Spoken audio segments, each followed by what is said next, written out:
चप्पा चप्पा भर जाएगा श्री राम के दीवानों से।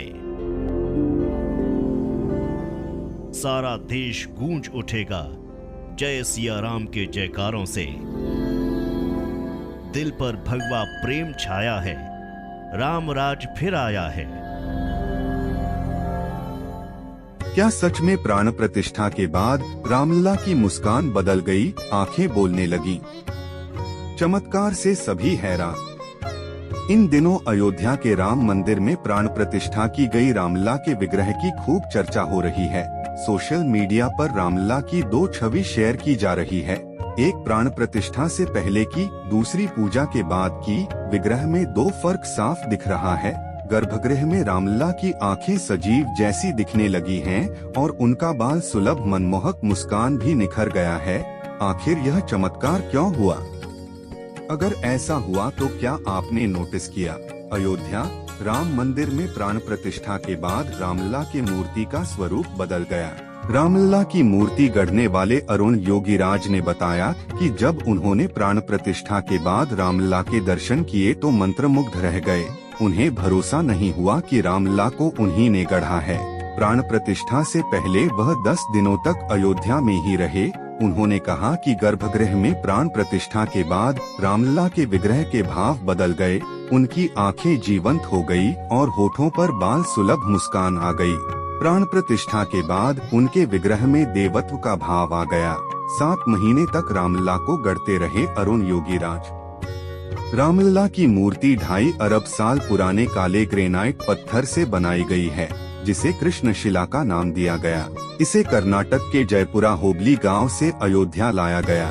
इसकी खासियत है कि इस पत्थर पर मौसम और पानी का असर नहीं होता है। अगर विग्रह पर दूध या जल से अभिषेक किया जाएगा तो भी कृष्णशिला पानी नहीं सोखेगा। अरुण योगीराज ने इस 51 इंच की रामलला की मूर्ति को बनाने में 7 महीने लगे।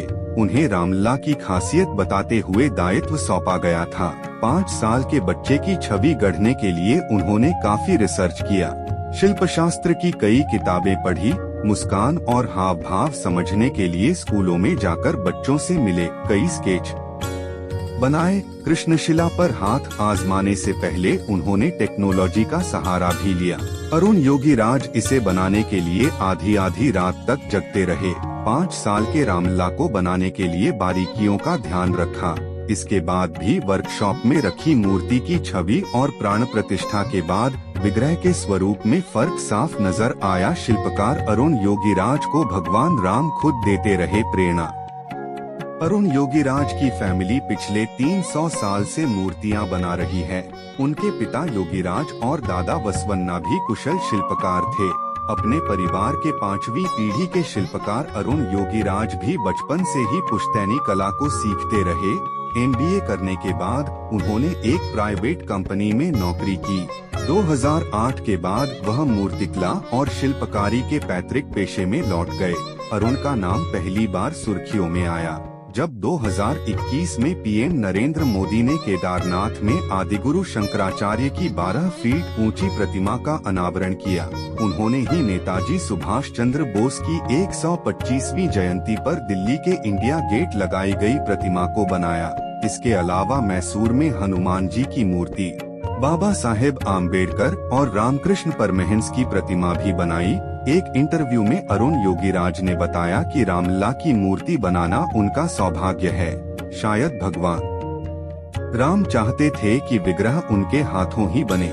बनाने के दौरान उन्हें कई बार ऐसा अनुभव हुआ कि खुद ईश्वर उनसे यह काम करा रहा है। प्राण प्रतिष्ठा के साथ प्रतिमाएं प्राणवान हो उठती हैं। रामलला इस विश्वास पर खरे प्रतीत हो रहे हैं। इस चमत्कार की पुष्टि अयोध्या के श्री राम मंदिर में प्राण प्रतिष्ठा के लिए रामलला की प्रतिमा बनाने वाले मूर्तिकार अरुण योगीराज ने स्वयं की है। उन्होंने कहा है कि मैंने जो मूर्ति बनाई गर्भगृह के अंदर जाकर उसके भाव बदल गए, आंखें बोलने लगी। रघुवर शरण, अयोध्या। प्राण प्रतिष्ठा के साथ प्रतिमाएं प्राणवान हो उठती हैं। रामलला इस विश्वास पर खरे प्रतीत हो रहे हैं। इस चमत्कार की पुष्टि अयोध्या के श्री राम मंदिर में प्राण प्रतिष्ठा के लिए रामलला की प्रतिमा बनाने वाले मूर्तिकार अरुण योगीराज ने स्वयं की है। उन्होंने कहा है, मैंने जो मूर्ति बनाई, गर्भगृह के अंदर जाकर उसके भाव बदल गए, आंखें बोलने लगी। रामलला की प्रतिमा से योगीराज के इस अनुभव की पुष्टि भी होती है। रामलला की जो प्रतिमा प्राण प्रतिष्ठा से पूर्व इंटरनेट मीडिया पर प्रसारित हुई, उसकी आंखें देखिए, और जो प्रतिमा विग्रह के रूप में प्रतिष्ठित होकर सामने आई, उसकी आंखें देखिए। योगीराज ने जो प्रतिमा बनाई, वह निश्चित रूप से जीवंतता की पर्याय है। उन्होंने पूरी कुशलता से रामलला के अंगुपांग गढ़े।